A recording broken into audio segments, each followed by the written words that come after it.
Start. Hiroshima Nagasaki पर परमाणु बम हमले के बाद से दुनिया में इस सवाल पर विचार चलता रहा है कि आखिर परमाणु ऊर्जा का भविष्य क्या है। मसला यह है कि एक तरफ इससे पैदा की जाने वाली बिजली को ज़रूरी बताया जाता है, तो दूसरी तरफ परमाणु हथियारों की होड़ बढ़ती जा रही है। साफ सुथरी बिजली की बात हो तो परमाणु ऊर्जा की वकालत करने वालों की कमी नहीं है। इस समय दुनिया में करीब 10% बिजली नाभिकीय संयंत्रों न्यूक्लियर रिएक्टरों से ही पैदा हो रही है।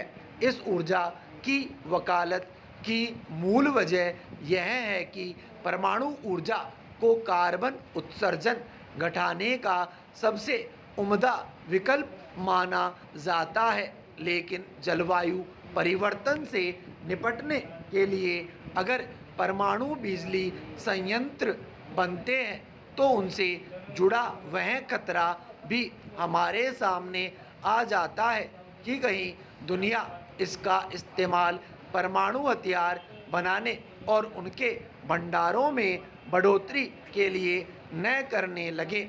इधर चीन के ऐसे ही बर्ताव ने इस संकट का साफ संकेत किया है। पैरा कुछ समय पहले ही अमेरिकी अखबार वाशिंगटन पोस्ट में छपी एक रिपोर्ट में दावा किया गया कि चीन के पश्चिमी प्रांत गांगझू के यूमेन शहर के पास रेगिस्तान में 100 से अधिक मिसाइल साइसेज मिसाइल रखने के ठिकाने बनाए जा रहे हैं। इन ठिकानों का इस्तेमाल तरल ईंधन वाली अंतर्महाद्वीपीय मिसाइलों को रखने के लिए होगा।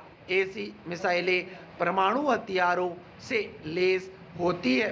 ये अत्यधिक ऊर्जा की मदद से लंबी दूरी तक मार कर सकती है। इन साइलोज का महत्व यह है कि इनमें रखी जाने वाली मिसाइलों की न सिर्फ देखभाल और मरम्मत आसानी से हो जाती है, बल्कि यहीं से उन्हें निशाने पर दागा भी जा सकता है। इन ठिकानों के निर्माण को चीन की परमाणु नीति में उल्लेखनीय बदलाव के रूप में दर्ज किया गया है। एक ही बार में कई परमाणु हथियार ले जाने में समर्थ ये मिसाइलें अमेरिका तक मार कर सकती है। वैसे तो ऐसी मिसाइलों के निर्माण को परमाणु प्रतिरोध डेटरेंट का जरिया माना जाता है, यानी इनकी मौजूदगी के आधार पर या उनका भय दिखाकर कोई देश दुश्मन देशों से ऐसे हमलों को रोकने में कामयाब हो जाता है। लेकिन चीन के हालिया रुख को देखकर इसकी गारंटी नहीं रह गई है कि वह इन परमाणु मिसाइलों का उपयोग सिर्फ प्रतिरोध के लिए करना चाहता है। पैरा चीन अब ऐसी प्रतिस्पर्धा वाली नीति अपना रहा है जिससे दुनिया में परमाणु हथियारों को लेकर असंतुलन का खतरा बढ़ सकता है। न्यूनतम प्रतिरोध की परमाणु नीति से हटते हुए परमाणु हथियारों का जखीरा बढ़ाने की उसकी नीति न्यूक्लियर ट्रायड यानी ज़मीन, आसमान और समंदर से परमाणु हथियार दागने की क्षमता विकसित करने पर केंद्रित हो गई है। यह उसके रुख में लगातार बढ़ रही आक्रामकता का स्पष्ट संकेत है। पेंटागन की एक रिपोर्ट के मुताबिक चीन के पास फिलहाल लगभग 200 परमाणु हथियार है। अब चूंकि चीन अपनी सेना का आधुनिकीकरण कर रहा है, ऐसे में बहुत मुमकिन है कि उसके परमाणु हथियारों की संख्या मौजूदा संख्या के मुकाबले दोगुनी हो जाए। उल्लेखनीय है कि हाल में चीन की कम्युनिस्ट पार्टी के 100 साल पूरे होने पर दिए गए भाषण में राष्ट्रपति शी जिनपिंग ने कहा था कि चीन को डराने का प्रयास करने वाली विदेशी ताकतों का सिर कुचल दिया जाएगा। उन्होंने यह भी कहा था कि चीन अपनी सैन्य शक्ति बढ़ाएगा। ऐसे बयानों और कार्रवाइयों से चीन के इरादों पर संदेह होता है। पैरा पर सवाल है कि परमाणु हथियारों की होड़ पैदा करने में क्या सिर्फ चीन की ही भूमिका रही। इसका एक गंभीर पक्ष यह है कि विकसित देशों से लेकर विकासशील और पाकिस्तान जैसे कट्टर राष्ट्रों में परमाणु हथियारों की भूख बढ़ती जा रही है। आकलन कहता है कि अमेरिका के पास आज भी 3,800 परमाणु हथियार है। इनमें से 1,750 हथियार विभिन्न मोर्चों पर तैनात है। ध्यान रहे कि दुनिया में सबसे पहले परमाणु शक्ति संपन्न होने वाला अमेरिका अकेला ऐसा मुल्क है जिसने पहली और आखिरी बार परमाणु हथियारों का इस्तेमाल हिरोशिमा नागासाकी में किया था।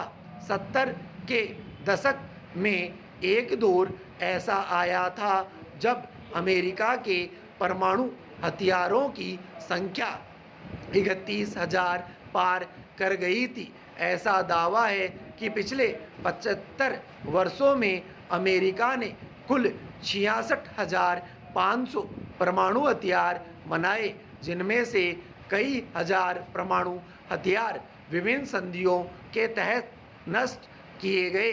इसके अलावा करीब 2,000 परमाणु हथियारों को अमेरिका खत्म कर चुका है।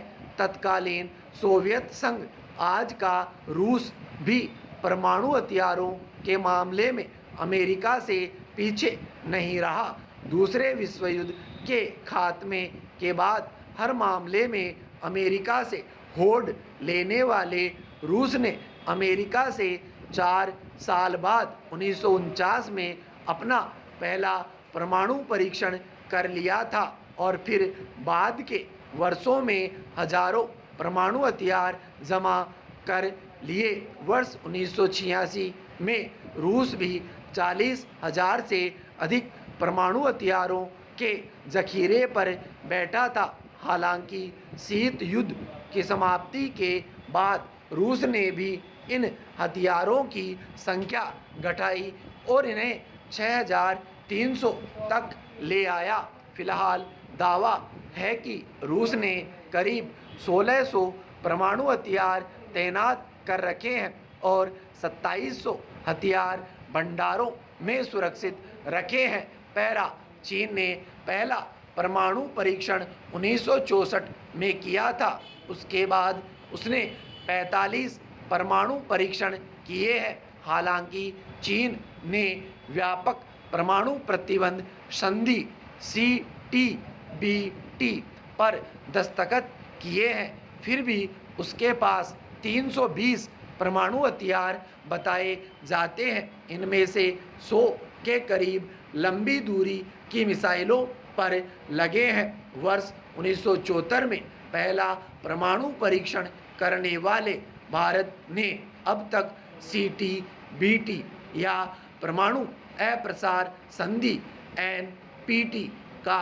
अनुमोदन भले नहीं किया है, लेकिन वह अपने परमाणु हथियारों का किसी देश पर पहले इस्तेमाल नहीं करने नो फर्स्ट यूज की नीति पर कायम है।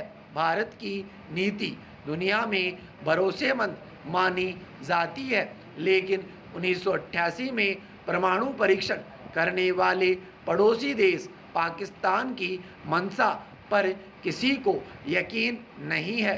बात बात पर पाकिस्तान के मंत्री पाव पाव भर के एटमी हथियारों के इस्तेमाल की धमकी देते रहे हैं। यही नहीं, आशंका यह भी है कि पाकिस्तान अगले 10 वर्षों में और परमाणु हथियार जमा करने की नीति पर चल रहा है और वह प्लूटोनियम और यूरेनियम आधारित परमाणु हथियार तैयार करने में जुटा है।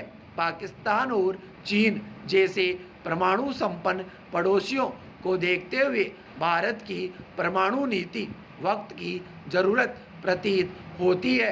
हालांकि चीन की नज़रों में उसका मुकाबला अब अमेरिका रूस से है। चीनी शासक कहते भी रहे हैं कि उनके पास रूस अमेरिका से काफ़ी कम संख्या में परमाणु हथियार है।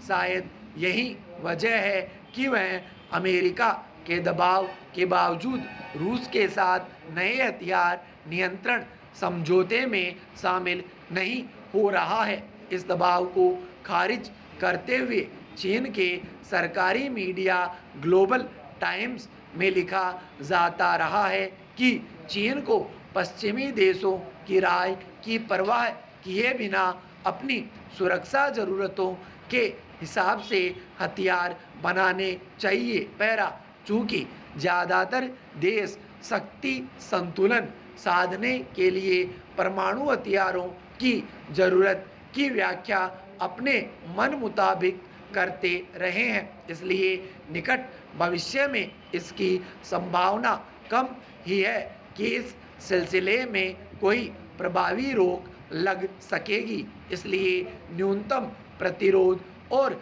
जवाबी कार्रवाई करने के लिए विश्वसनीय परमाणु क्षमता हासिल करने की इस भूख का अंत कूटनीतिक स्तर पर ही संभव है। संकट यह है कि अगर किसी छोटी सी वजह से भी दुनिया के किसी कोने में एक बार परमाणु अस्त्र चलने लगे तो शायद अब कोई जंग दुनिया के सर्वनाश के साथ ही खत्म होगी। विराम स्टॉप।